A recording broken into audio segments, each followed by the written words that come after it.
This podcast is sponsored by nobody. Hey dudes, welcome to Splat from the Past, the only 80s themed horror sci-fi show where things can get totally radical. Now today, I will be welcoming a very talented, prolific character actor from Chicago, originally, Robert Swan. He played the Mountie captain in the Untouchables, the Brian De Palma Untouchables reboot, 1987. He was also one of the bumbling cops in Who's That Girl, the Madonna classic comedy. And he's done all sorts of things. I mean, he's worked with David Anspaugh on Hoosiers and Rudy. He was John Goodman's father, Babe Ruth's father in The Babe. He was in Mo Money with Damon Wayans. He was in Dr. Detroit. That was Then, This Is Now with Emilio Estevez. Done a lot of great stuff. And we're going to talk about all of that stuff today on the show. And sadly, I have to say, rest in peace, Robert Morse, great actor who did How to Succeed in Business Without Really Trying back in 1967. He had done it on Broadway before that. Very talented guy. Never really got his due in Hollywood, I felt. Most of his career was guest starring roles after that. And of course, he was in Hunk. He was funny playing the Robin Leach type of TV show host in that movie. And also rest in peace, Cynthia Albritton, aka Plaster Caster. And I was really honored to be Facebook friends with her the last 5 years. And she politely declined about doing my podcast 5 years ago when I first connected with her. But she appreciated the fact that I respected her work. So rest in peace, Plaster Caster. So yeah, here is my interview with Robert Swan.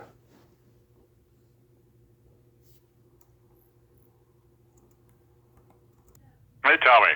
Hey, Robert. Welcome to the show, sir. How are you this evening? Oh, I'm good. I'm good. How about you? I am just spectacular, and I cannot tell you what a great honor this is, sir. Thank you for taking the time tonight. Oh, my pleasure. So, going back in time, did you gravitate toward acting early on in your childhood? I started out just singing in a choir, a church choir. I got introduced to Bach and Mozart and stuff by probably the only straight organist in Chicago. Mm-hmm. But I didn't really start acting until I decided I wasn't going to go to medical school, and I started auditioning and, acting for a living. That's why I started acting. It wasn't like a lifelong love or anything. Yeah, so you didn't do like a school play when you were younger or anything like that? Well, I mean, we did little operettas at the church, and I did audition for one thing in high school, but I got beat out. And there was this one guy who was like my size, who was always getting the parts, Mm-hmm. but he became a bartender. He had a great look, but but no, I got aced out for most things that I probably could have done. But I was really shy, and I didn't audition well, and there's that aspect. I think most actors, if you delve down, are really pretty shy people who use, I think, like I did, the business to bring themselves out. I was going to be a doctor Mm-hmm. until I realized I'd be in a hospital all my life. Yeah. And so I started auditioning. In the meantime, I drove a cab, and if you want to talk about work, that's real work, man. Yeah, there was like no way you were going to bring yourself to tell people that they're dying. Yeah. Well, I mean, for me, it was going to be always the same sound, the same sights. It was going to be, I've been in school all this time, and I was going to stay in school. It was basically going to be in school. If you're a good doctor, you're always, learning and doing stuff. And I was apprenticed to a great gut surgeon at the University of Chicago. Mm-hmm. And he let me, scrub in on operations even when I was just like, I don't know, I wasn't a resident or anything like that. I was just an assistant in his lab. Mm-hmm.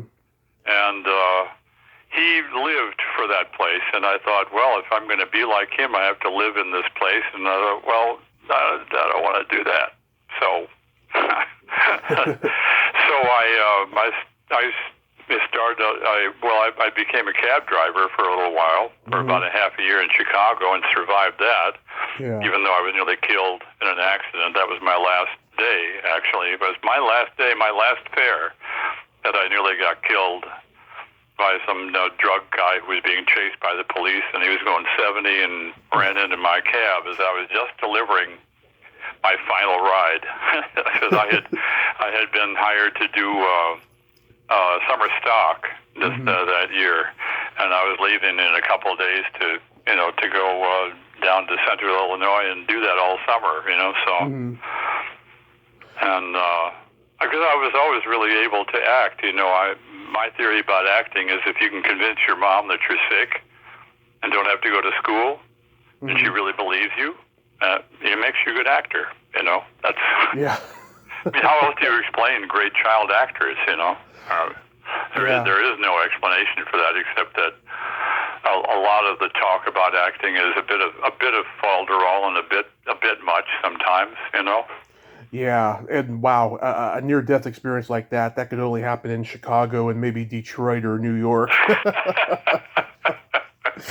Yeah, that was special. And when the cops finally pulled it, because it was a black neighborhood, and I was the only white guy there, and the people thought it was my fault or something, or I don't know where the police were, but for a while they beat the crap out of me.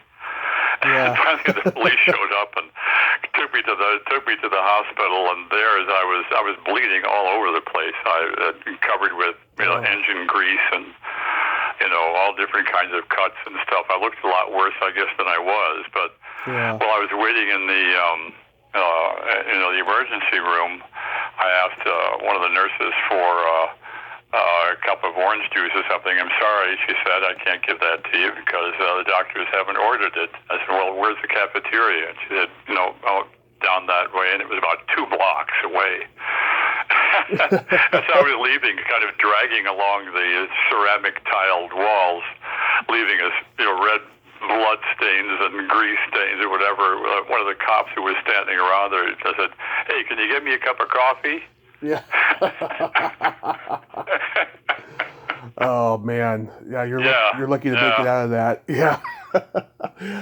Yeah, Chicago has always had an amazing acting scene, especially in those days, because you guys had you had the Steppenwolf Theater with Malkovich and all of them, and then you had this wonderful generation of actors like Dennis Franz and Meshack Taylor and Joe Mantegna and Vinny Gustafaro, a mutual friend of ours. Steppenwolf was a little late to the game, but they weren't in Chicago yet. But some of the other guys that you mentioned just now, along with me, created a thing called the Colt Contract, right, which allowed actors to work anywhere as long as they had the right to leave it, with 2 weeks' notice. And so it was a special thing. It allowed me to produce a show called The Lesson by UNESCO, which, of course, was starring me, And Barbara Gaines was in it. Barbara Gaines, created the Shakespeare Theater later. I worked with her a lot after that. Yeah. And directed by Mike Nussbaum, who is another big, wonderful Chicago personality.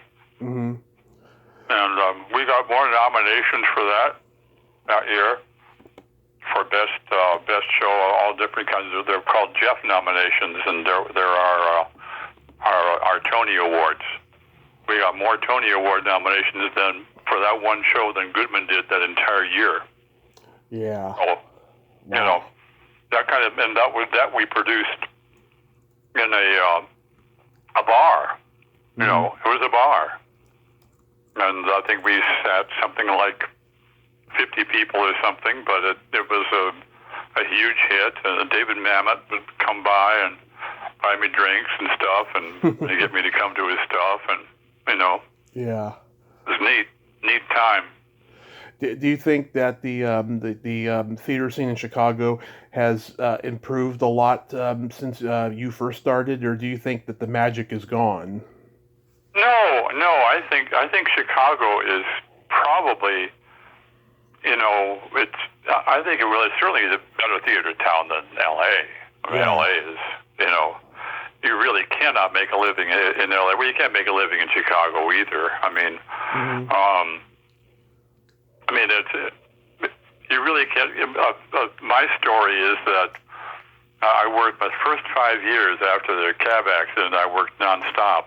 I went from one job to the other, dovetailed jobs and all that for about 5 years, and then I was out of work for like a couple of months, and I never experienced that as an actor. You know, I was making those big like $200 a week paychecks. You know, and I didn't have any money, and so as I walked down to the welfare office from Hyde Park, which is about a 6-mile walk, something like that, because I didn't have the money to get on a bus to go to the welfare office. I stood at the door and didn't go in, and walked down because I said, if I have to do this, I'm going to do something else.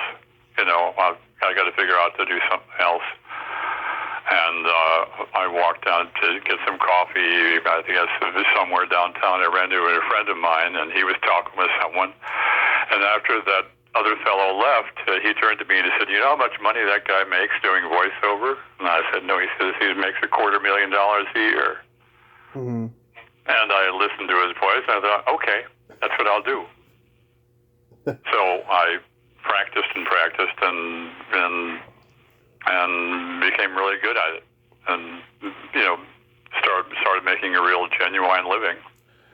Yeah, I see you had 3 Joseph Jefferson Award nominations for your theater work. The Lesson, Knock Knock, Buried Child. Did those award nominations like kind of make you in demand? Like people wanted to work with you? Oh yeah, and I also got nominated for Waiting for Godot for Potso. Oh, nice. Yeah. That was a kind of a transformative experience. I remember he had a line. Also had a line. We give birth astride the grave, which is actually a line from Samuel Johnson, but that was stolen by Beckett because he was an expert on Johnson. He tried to write a play about him, but was unable to. But that's another story. Anyway, we were doing it outdoors at the Court Theater. This is when it was in a court. Court Theater at the University of Chicago is now a very well respected, regular, high-end job now. Yeah. But then it was in a courtyard, and doing a lot of Shakespeare and this and that and the other thing. But it was a great location for Waiting for Godot. And as I was trying to say the line, a jet airplane came over. And I wasn't going to be denied that line. And so, with a passion that I had never, thought of or imagined, I plunked out that line as for everybody in the back rows, and I was furious, and all different kinds of things that were absolutely perfect for that line that I hadn't done before, and it kind of teaches you that you can learn about acting or the role that you're doing almost in spite of yourself. Yeah. I did it the same way every time after that, and it informed everything else I did as a character. Nice. The first movie on your IMDb was Somewhere in Time. Is that where you got your SAG card? No, I already had it. By doing voiceovers and stuff.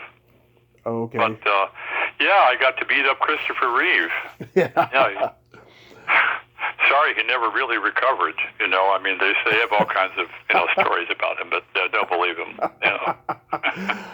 Was he a nice guy to work with?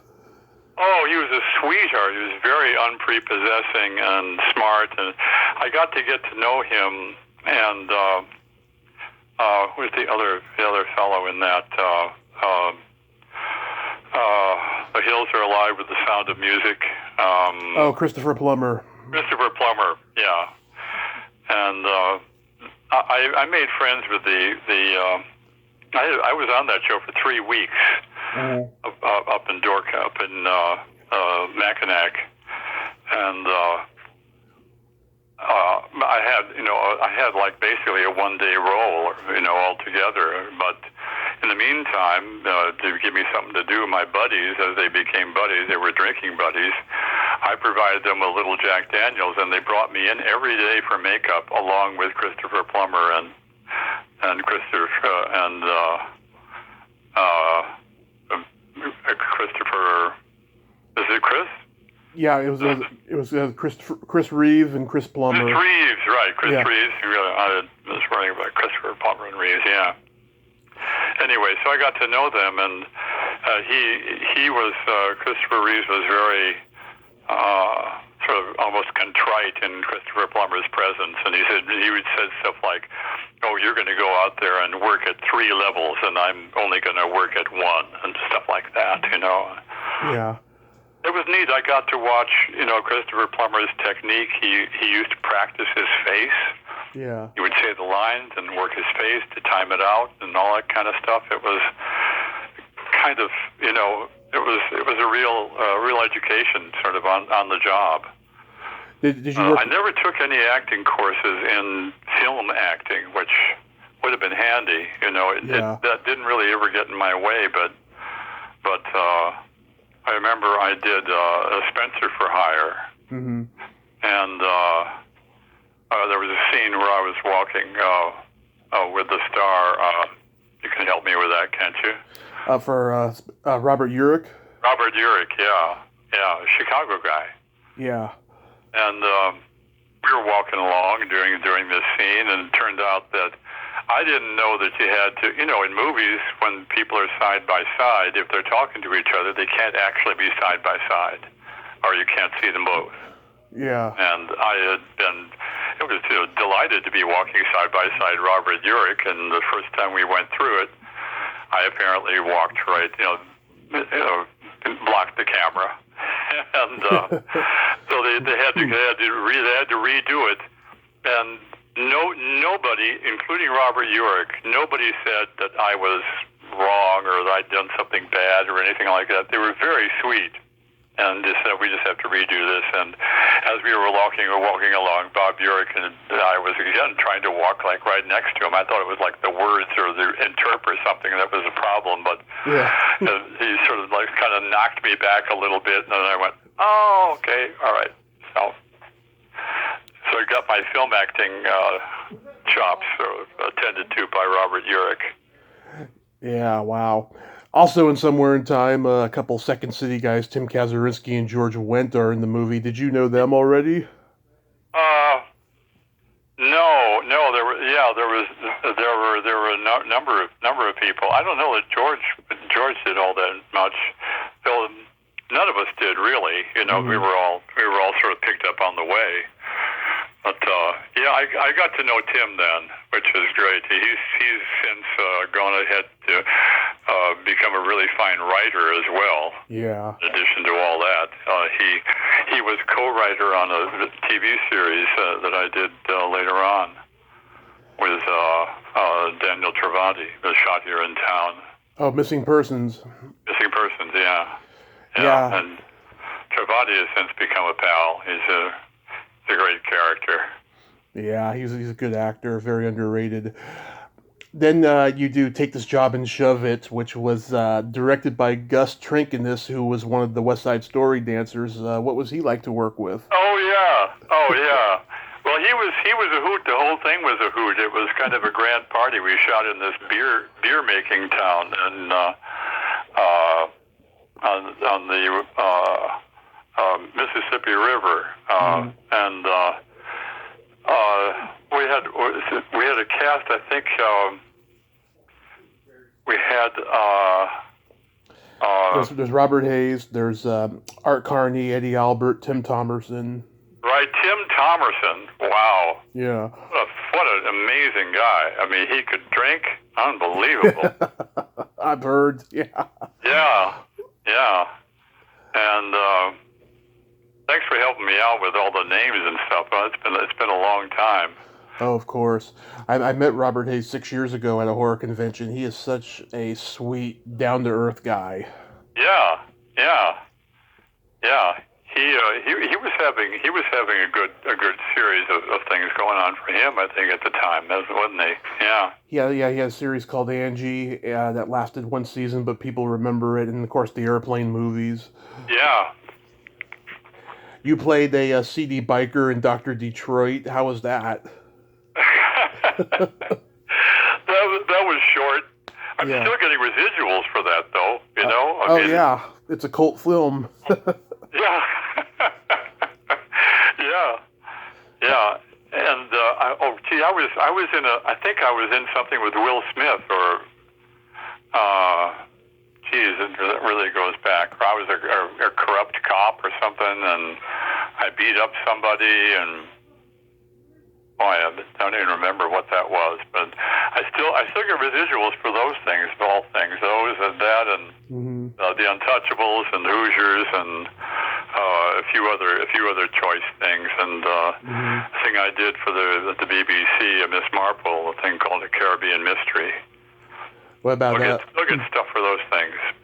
Yeah. And the Dollmaker. Oh yeah. What about Grandview USA? Oh, Grandview USA, yeah. Jamie Lee Curtis. Wow. Wow. That was another small part, but I guess you start out doing those things, and all of a sudden, I don't know, do you get better or something? Because the parts did start getting better all along, Yeah. They weren't shooting much in Chicago when I first started out as an actor, because Mayor Daley didn't trust those people. My first job was to be working in prison in Joliet. Yeah. It was going to be with Gene Hackman. Of course, I later worked with him, but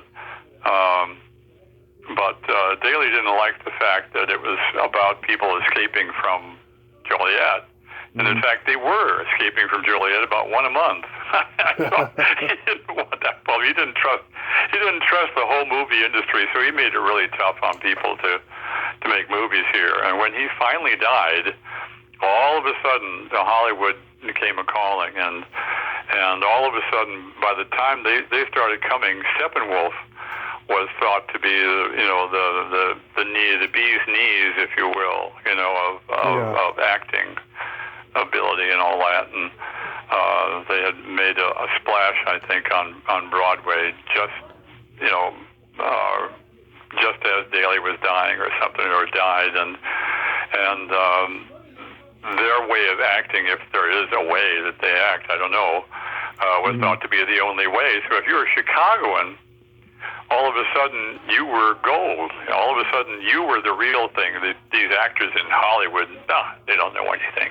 Yeah. You got to get the Chicago guy to come do this, and so it was also it was empowering auditioning in Chicago for things that came, and they came with decent parts.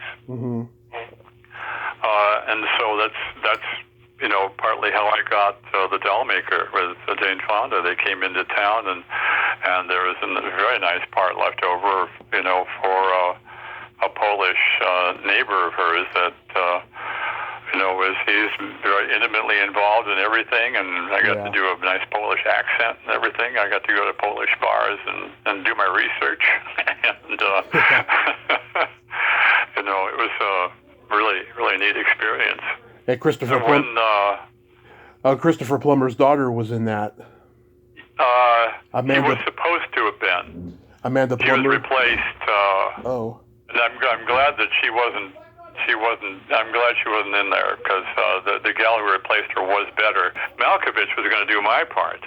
Oh yeah. Actually, because he was a Steppenwolf guy. But a lisp wouldn't have done for my particular role. So, but he went off and did.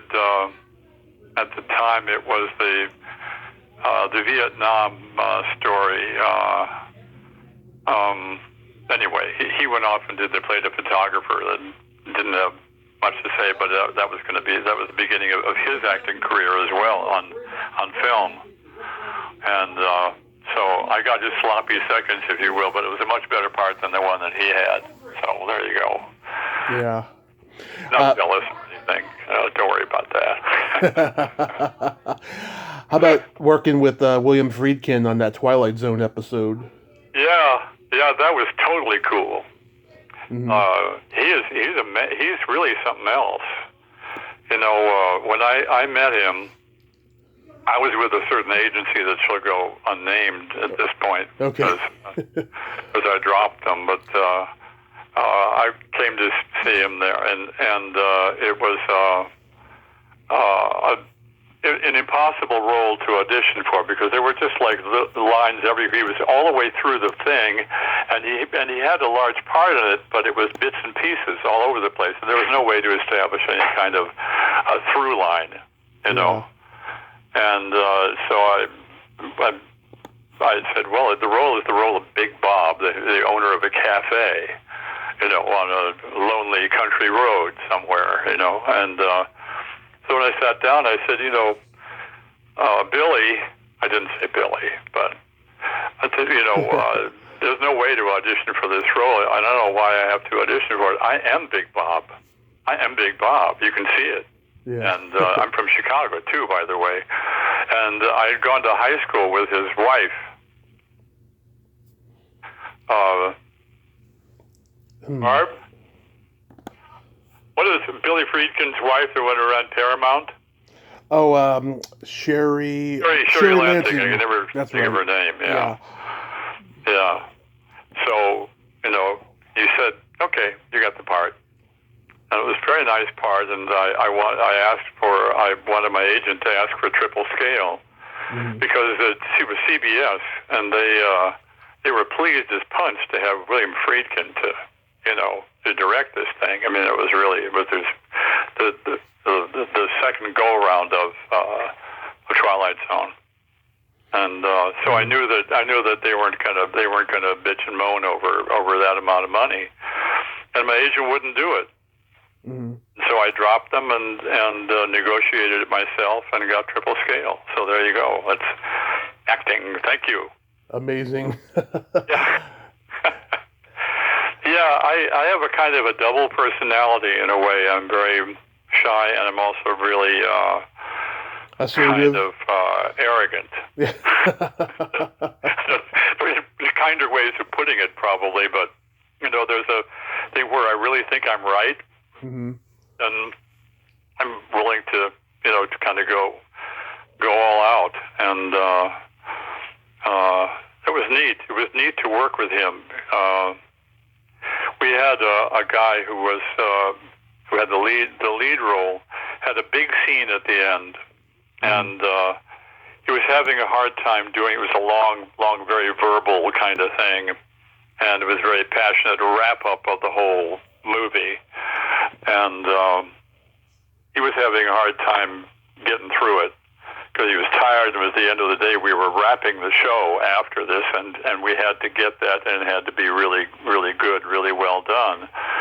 And he kept just sort of stumbling and freezing up and all that kind of stuff. And finally, on what ended up being the final take, Friedkin went up to him and slapped him in the face twice hard, and then said, "Roll him," and the guy got through it. That was he's something else. I mean, I've heard stories about the French Connection. Oh yeah. You know, they're really true. You know, the danger that they went through, that Hackman went through, that famous drive. Yeah. Through the L tracks or the subway tracks, man, you know, he was. I think back in those days he was doing sort of alternate substances or something at the time as well. Probably, I can't imagine doing that without making those shots without having a bunch of that in your system. You know. Yeah, they called him Hurricane Billy. Yeah.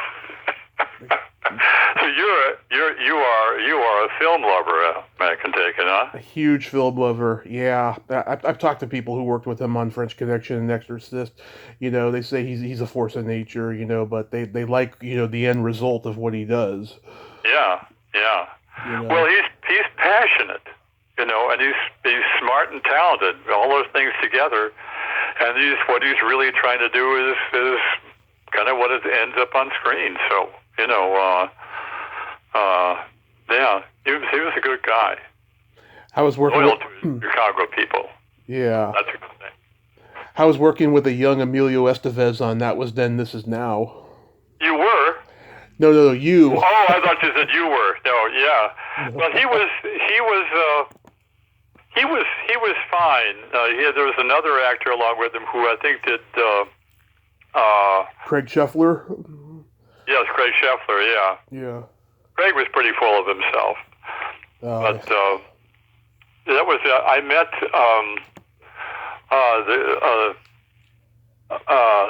God, to remember all these names, man. Shawshank Redemption, the narrator. Let's see. Morgan Freeman. Yeah. Yeah. What's his first name? Morgan Freeman. Morgan Freeman. Yeah. Yeah. He was on that. That was one of his first movies as well. Right. And he was pretty cool. I mean, he kind of knew what he was in. He kind of knew this was like, an okay sort of thing, but he was not all that impressed that it was a movie or anything, Yeah. And he and I got along great. He was a sweetie pie. Yeah, my friend Jill Sholin, she was the dark-haired girl in the movie. Uh-huh. Yeah, she's a sweetheart. You've worked on a couple films for David Anspaugh. Is he like one of your favorite directors to work with? He was a super sweetheart. He was just coming. It was a difficult. Hoosiers was a very difficult movie for him because of the stars, and both Hackman and Hopper were literally sort of sitting on the sidelines mocking him. Wow. Because he wasn't. They both like strong, forceful directors, and Dave is just a sweetie pie, and that's really why the movie is so good, because David is such a genuinely caring person. Mm-hmm. That's why that movie is as good as it is, and of course he's buddies with the guy who wrote it as well. They're both Indiana guys, and so. Yeah, I actually had to kind of shut them up from time to time and just say, guys, come on, get off his back and all that kind of stuff. I mean, it was, Hackman is a character, and so is Hopper. And I was supposed to have Hopper's role before he got out of jail. And so, of course, he's a bigger name, and he got the part where he got to be the drunk and all that kind of stuff.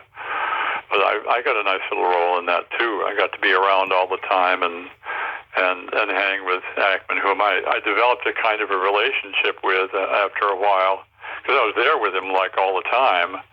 And he and I had a wonderful scene together that got cut, where we were having a big sort of family feast, and they were shucking the corn or whatever we were doing on a beautiful fall day in Indiana. And I had my dog there, my dog Peugeot, who got into the scene, and he and I walk up to the top of what is the top of my farm, sitting on a tractor, and there I had a monologue with him where we were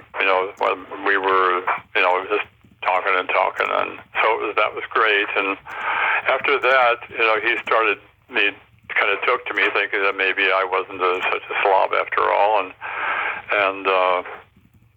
there's a lot of kind of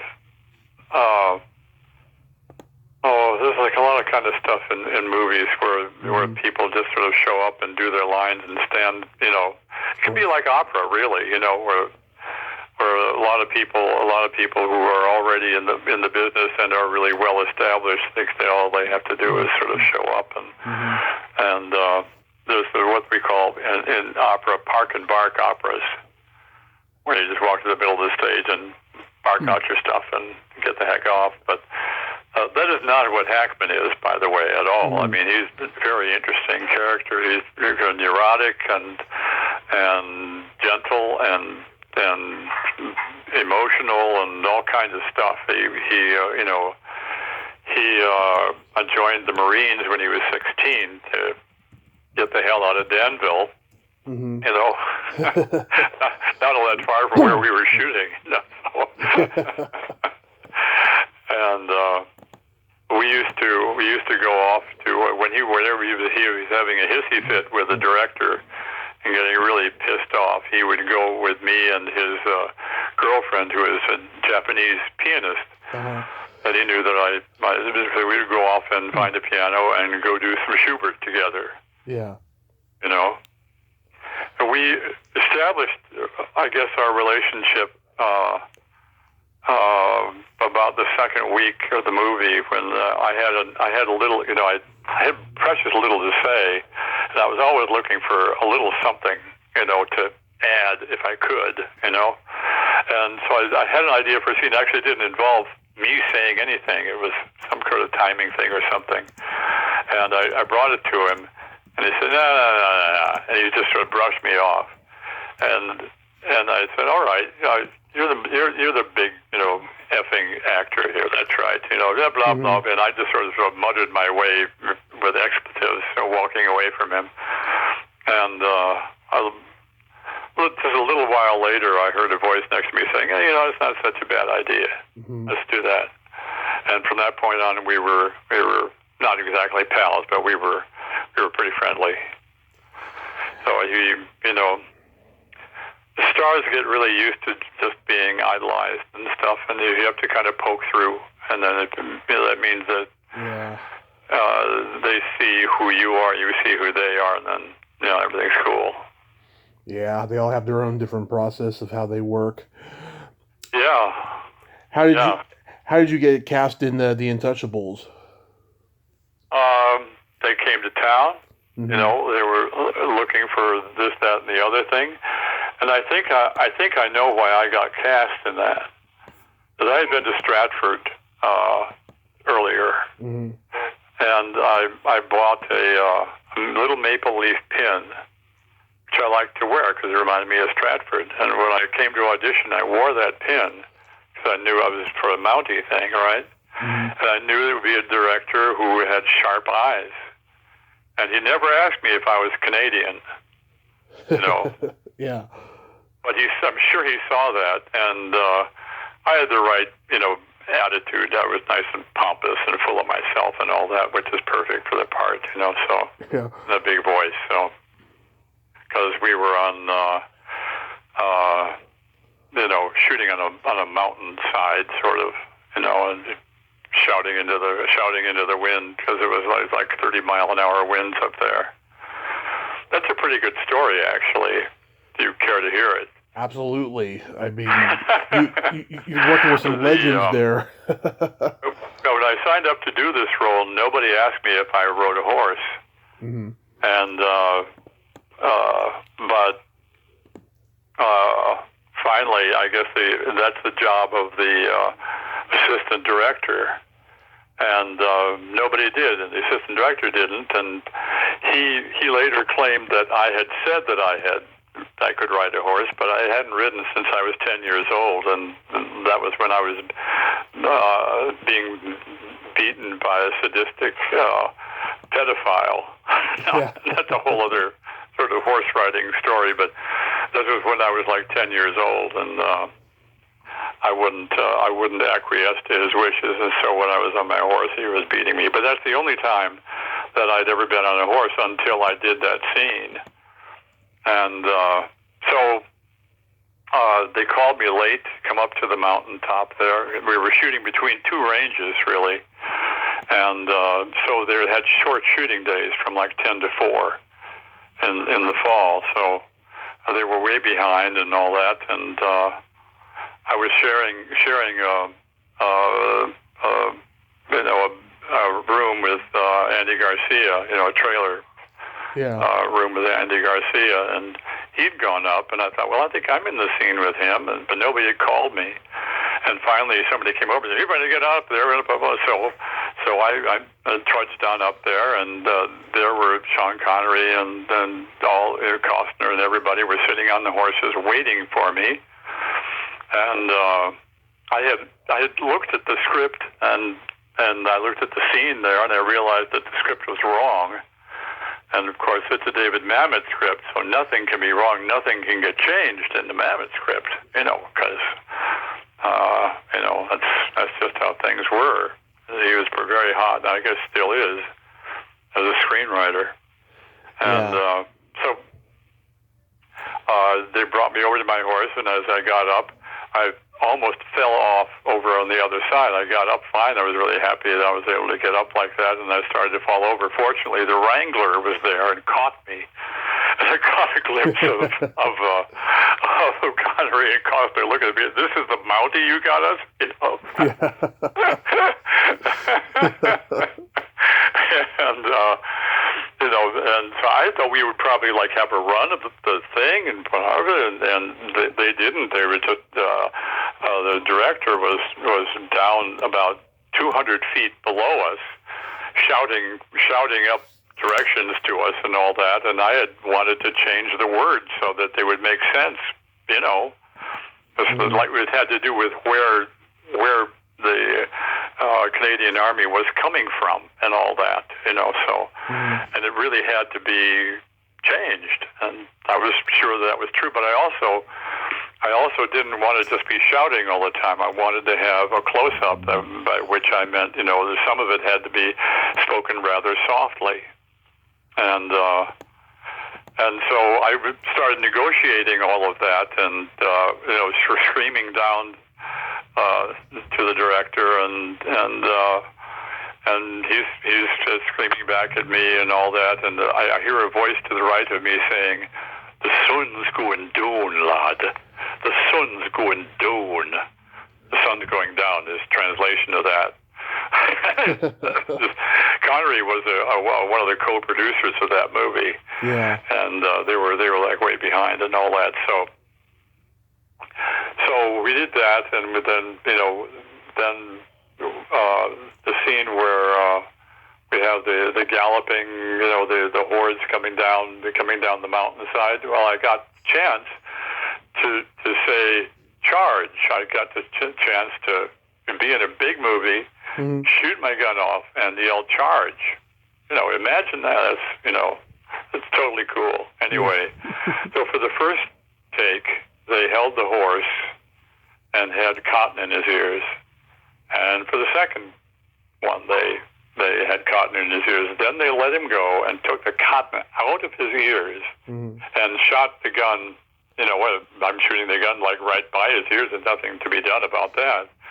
And he started walking back up the hill. And I thought that, you know, the way to stop him was to, you know, kick him or whatever. And that made him run backwards up the hill. Because I knew nothing about horse riding, but I had planned on what angle I would have to be at when my horse ran down the hill. Yeah. And how to hang on to him and all that kind of stuff. And sure enough, when all the other horses came running by, they both hit us on either side of me, on both thighs, which were blue for 2 weeks afterwards. Two horses hit me simultaneously, and then they continued on, and my horse ran down with them, and I just held on for dear life and got down over the boulders. I don't know if you remember the scene, but there were boulders all over the place. Yeah. And, and apparently, the rushes of that were unbelievably popular, because the look on my face when my horse started running backwards was apparently replayed about 100 times for everybody. So you were the laughingstock of the set. Pretty much, yeah. Oh man, too much. Yeah. My earliest memory of you was in Who's That Girl, and oh yeah. I always thought that you and Drew Pillsbury had great chemistry. You both were so funny together. Like, did you two get along well? Did you two improvise a lot? Yeah. We got along great, and the director encouraged that sort of stuff too. But I remember that when I auditioned for that in New York, and on that same day, I was offered a role on Broadway in Big River that John Goodman was leaving. John Goodman and I have a kind of a sort of funny history together as well, I guess. Now that we're talking about this, I guess I have had a career. Jeez, you know. Anyway, where was I? So you were in New York, and you got in New York auditioning for for that role, and I got the role in Big River. It was my best audition ever for anything. I sang the song as if I knew it. Unbelievable. The guy who worked opposite me in that was better than the one who was on stage, and I was better than John in that too. But anyway, I that same day I auditioned for the movie, and they basically gave me the part there, and but asked me, we need you to read the script before you accept. And of course, we we have a makeout scene. And and I thought, well, to be in a movie with all these people, this would be it's not a big deal to me, But it was a funny scene. It was a funny thing. It was a funny thing to do. I mean, I've never kissed a man on screen before, and watching Drew Pillsbury's face as I was coming for him was. I wish I had that. Yeah. Look at him up close. I asked the director to do a two-shot on that. To do one and the other and get reactions. And I think I was probably right. He did a two-shot on it, but I lobbied for singles on us because that. Although I don't know if Drew would have continued to look as he did look when we did our scene, because he looked terrified. I always wondered, like, oh my God, like why that had to be. It was so random. Yeah. Yeah, well, it's the idea that these, everybody's getting together, and sure enough, the two buddies are, butt buddies. So Yeah. I kind of like that idea. But that was a kind of a lost movie because she was terrible in that part. Yeah. No, she was just awful. Yeah. Who would have been really good in that? The gal who was in My Cousin Vinny. Oh, Marissa Tomei. Yeah. Yeah. She would have been perfect in that. Yeah, she wasn't discovered yet, unfortunately. No, she wasn't. No, but yeah. You had a line that just cracked me up. You said, "Let's take the car that has pretentious asshole written all over it."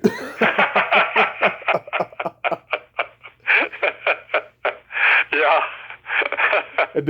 and then you slap Cody Mundy in the face. Yes. That was hilarious. Did he expect that? No. We were working with a live cougar, with a real cougar. Yeah. Who was not as tame as they're supposed to be. They are wild animals after all, and they had to replace our one cougar with who had taken a sofa and thrown it with one paw all the way across the room. Mm-hmm. Yeah. It's always good to know when you know that thing is going to be walking right by you. Because they're on the endangered species list, that's why you rarely ever see them nowadays. I think the last time you saw one was in The Hangover. That's about it. Oh, yeah. Well, you know your movies, don't you? Man. Sometimes I'm like, I'm teaching myself as I talk, Yeah. So you mentioned John Goodman before. Yeah, so you played his father in The Babe. Yeah. Well, I had been in a movie with him called Heart of Steel as well. Mm-hmm. And he and I were both, steel working slobs. So that was something else. That was a really fantastic experience, making a movie about people who take over the steel company and make it work. That's what actually happened, in that movie. I mean, when we had the big union meeting when they were trying to figure out how to do stuff and all that. It was filled with people, unemployed people from the steel mill, who then went and did the thing that the movie was about. Mm-hmm. Unbelievable, don't you think? Yeah. I mean, I've heard John Goodman say in interviews that he wished he had more time to perfect the character.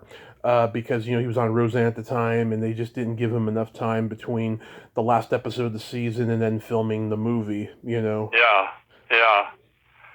Well, I I didn't realize he was already doing it, because he and I were up for that role in Roxanne. Was it Roxanne? Roxanne. Roseanne? Roseanne, I mean, yeah, Roseanne. You know, we're up for the same part, and I read the script and I hated it. I didn't audition for it. I'm not saying I would have been as good, because he held that show together. Yeah. You know, he was the show for at least for the first 2 years until everybody else learned how to act. Yeah, I agree. Well, I'm just saying, I mean, he really was the right choice for that, and I wasn't. I hated that script. Yeah, I think I'm not going to spend my time with this. Of course, he went on to be so popular and made John's career and all that. But yeah, it was funny to see him after all that time. I went into his trailer. I was introduced to him. You know, I wanted to meet him to see what they were doing with his makeup and all that, because I wanted to make my nose look like his, so that, you know, you could see the father stuff go on. And he was in there drinking Jack out of the bottle. He since, I think, cleaned up his act, but boy, he was a wild man back then. Oh yeah, I've heard stories. Yeah. Passionate was people. I love passionate people, don't you? Oh yeah, passionate people who, you know, love their craft and work hard. Yeah, I mean, it's great with having conversations with those kind of people. Yeah, I don't know how much, you know, studying or working harder on his character would have helped him, because he's such a strong presence, and he was more than enough for what that movie needed. You know, I mean, really. But you know, that was something, doing a death scene in that movie. You know, it was on my mind. It was on my mind before I did it, and you know, I was feeling the kind of empathy that you have for someone like that, and then right. You know, I wanted it to look real, and then I wanted people just to really get into the character and all that, and you know, and you know, it really hurt me to watch myself die. You know, isn't that funny? Yeah. Well, I've usually heard it's usually the kids. They don't like seeing their parents die on screen. Yeah, right. Yeah, this is odd. It's an odd thing to see stuff like that. How was working with Damon Wayans on Mo Money?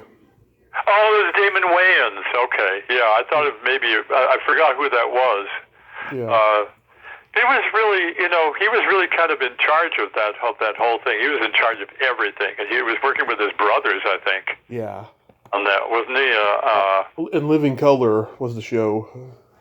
Oh yeah, that's right. Yeah. He was, you know, he was not especially sociable or anything. Yeah. You know, I just remember that he was hard on the crew. You know, he's really hard on the crew.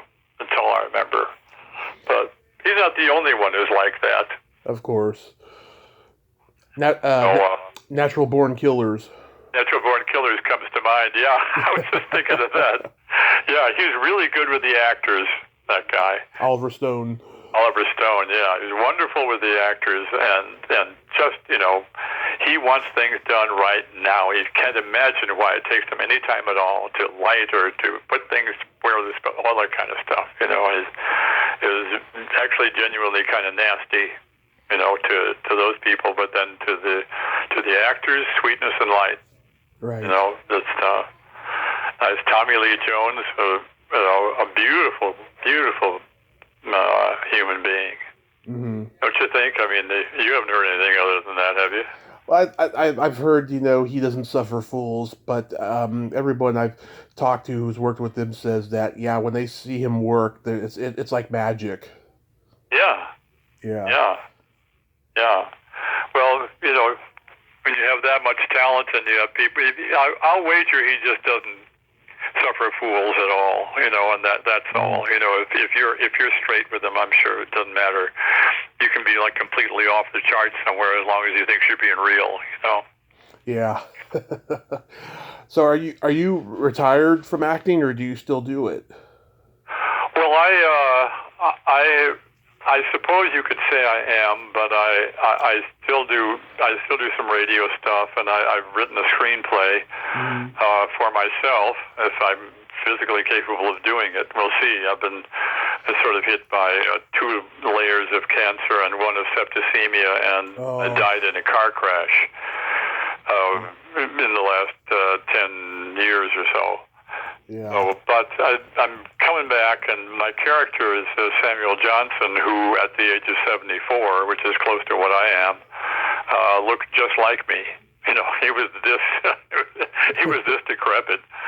So, I walk with a cane, and I'm working to get off of it, so I would be able to do it on film. But I've been working on this thing for about 6 years, and I've just kind of finished it, and I have a producer, a friend of mine who works for an outfit called Desert Wolf Productions, who's produced stuff on Netflix and is interested in this. And so we'll see if I can get that done. It's been a really nifty process writing my first screenplay. Have you ever done that? Oh, yes. I've been writing screenplays since I was 12. Really? Yeah. Wow. Well, it took me a while to figure out kind of how to. I watch lots of movies. I'm a huge film noir guy. Same here. Yeah. Yeah. How about Night in the City? Night in the City is a great movie. It is absolutely a great movie. The chase scene at the end, unbelievable. Yeah. Unbelievable. All the Bogart stuff. I love The Big Sleep and Dark Passage and Key Largo. Yeah. Yeah. Those are great. He's a kind of a genius, I think. I think Bogart is one of my real favorite guys, who could be a leading man and who could be a scrunge, and you believed it all. You know. Yeah. African Queen is the other one that I think, and of course Treasure of Sierra Madre. Oh yeah. I think he gets short shrift as an actor because he was such a personality and so many comedians impersonated him, you know. But I think he was just a fantastic actor, you know. I mean, obviously he was probably self-taught or on the job type of acting, but he was a great screen presence. Yeah, I don't know. I think he actually did study it. He was working on stage in New York. I think. Okay. I think he was pals with people that you would expect him to be pals with, and all that kind of stuff. I think so. I don't know. If you get people's reaction to this interview, you may find out about that. But he was, I think, a consummate actor. Yeah. Yeah. Yeah. The kind of, I don't know that there's anybody today who has the kind of, that amount of presence, that how to fill out a moment without trying kind of stuff, Yeah. You mentioned about the car crash. Yeah, I had a car crash 7 years ago, and I'm lucky to be alive right now. Oh yeah. Yeah. What happened? It was me and a guy. We were out drinking one night, and I fell asleep in the passenger seat. He fell asleep at the wheel. We ended up in the middle of the road, and a car collided with ours, and then the impact hit us because we were already out of the car by then. And I spent 30 days in a coma. Ooh, man. Yeah. Any physical stuff after that? Oh yeah. I had a heart attack. I had my leg broken 7 places. I lost some teeth. I fractured my hand. A lot of stuff. I had the worst of the injuries. He just had his pelvis broke and his arm broke, but me, I had the worst of it. Oh God. Well, I just ran into a telephone pole avoiding a guy backing out of a driveway. Yeah. And to take him to a hospital, and they gave me the wrong drug, and I went into anaphylactic shock and stopped breathing. Fortunately, my wife was there. Oh, that's good. And the nurse, as I'm dying, saying to the nurse, I can't breathe, the nurse says, doing her best imitation of a New Yorker, if you can talk, you can breathe, so. Yeah. Fortunately, my wife was there, and she said, no, we're not going to get a priest, we're going to get a doctor, we're going to intubate him, and we're going to get him, breathing again. And, so. Mm-hmm. So I was in a coma there for. I just had. It was induced. It was an induced coma to let my brain get unrattled, I think, Right. But Wow. I only know it was induced because I'm told. Yeah. Except to see me, it was the worst of them all, though. So, but anyway, I have this script, and it's a really good one. Sam Beckett tried to write this script, and he couldn't. Mm-hmm. But I think I have. I think I've gotten inside this guy. He had Asperger's syndrome and all kinds of his face was all scarred from having scrofula and I have Asperger's, so I can relate.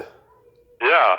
And he also did the thing where people swear a lot and whatever. Oh, Tourette's? Yeah. Yeah, Tourette's. He didn't swear. It was just and that kind of thing. Yeah. I know what that is. I've seen it. And when he walked swerved around all over the place, and he was. So he had both those things, and he was sort of. This is kind of like a cross between the Elephant Man and My Dinner with Andre, because it's told by Boswell to a woman who is trying to make some money, because he was a philanderer and had like 20 cases of gonorrhea or something in life, and just drank a lot and all that kind of stuff, and he's picking this girl up in the bar on the day of Sam's burial, and she turns out to be interested, and he talks to her, and he goes through. So it was the last 2 meetings they had, and it's it's really. He was really torn apart kind of guy. So at the end, it's a very happy ending for everybody. And he comes to he was terrified that God hated him because he'd done so much shit to him. Yeah. So, and at the end, he realizes that he can forgive God, and he has the power to do that. And it's pretty simple. It's a revelation, and it's neat, and it's a real love of mine, and hopefully I can get it done. But if I can't, I'd like to have Alfred Molina do it. Yeah, he's a great actor. Yes, I think so too. Yeah, or Anthony Hopkins. If he's still doing it, Jesus. Yeah, I bet he could. That's great. I hope that it does get made. I was curious. How's the COVID situation been for you? Well, we live kind of isolated. We're living here, Rolling Prairie, Indiana. Geez, we can't see our neighbor unless in the summertime anyway. We can't see him, and there's a lot of it's a rural area, and people out here are reacting the way you would think they would react. They're mask deniers and all that kind of stuff, and trying to give it to the libs kind of people. There's a lot of that out here. There's a lot of really wonderful people who don't know any better who are being trained by Fox News. Yeah. Well, it's true. They're tearing our country apart. That one thing. It's amazing the power that has. And it's all because they had a plan, and they decided to implement it, and they spent a lot of money at it, and they originally lost tons of money. But by being a free service to the hospitals and motels and hotels and all that kind of stuff, and bars and everything, they established a foot and got a following, and people are used to believing the television, with Edward R. Murrow on TV and all that kind of stuff. All those people, Huntley, Brinkley, all those people, they trusted. Well, that's been taken care of. They've pretty much taken off anybody who really is a big voice and is believable and strong and all that. They've pretty much muzzled all the other good people to kind of be careful what they say or limit what they say. So it's tough times, but it's I do spend actual time every day trying to remind myself that my neighbors have been messed with, and it's not their fault. So it's a little lesson in humility, and there's a temptation to to do the I'm better than thou kind of shit, you know, and it's really tricky, you know. Yeah. It's such a dangerous time now. It is, but I'm hopeful it will get better. And yeah. I want to thank you so much for coming on tonight, Robert. And yeah, it's nice, really nice talking with you. You know, do I have your email? Are you going to send me your email or something? It'd be nice to stay in touch somehow or other. Absolutely. I mean, I just send you a friend request on Facebook. You can connect me with there too. Uh-huh. And I could send you my email as well. And yeah, that would be great. And all of that. Yes. So I hope that screenplay gets produced. I mean, it sounds like it's going to be a good movie. It's called The Saint and the Scoundrel. The Saint and the Scoundrel. yeah. I like it. You know, Johnson really was a saint. There's no question about it. His level of morality was beyond anybody working for the church these days. Awesome. Doesn't say that much, is it? But anyway. Yeah. Robert, have yourself a great night, and please stay safe. Thank you. It's been delightful talking with you. Thank you, sir. You bet. Okay. Bye-bye. Bye-bye. Well, there you have it. Robert Swan. Ain't he a cool dude? Nice guy, huh? Very, very humble, you know. There's no bitterness there. Had great stories. I mean, he was just wonderful. I enjoyed talking to him, and I hope that screenplay, The Saint and the Scoundrel, gets produced. Oh, I'd love to see a movie with that title, you know, and it sounds like it's going to be, you know, something along the lines of something David Mamet wrote, because hey, they're Chicago guys. Well, until next time, this is Tommy Throwback Kovac saying there's no shame in living in the past because the present sucks. Later, dudes.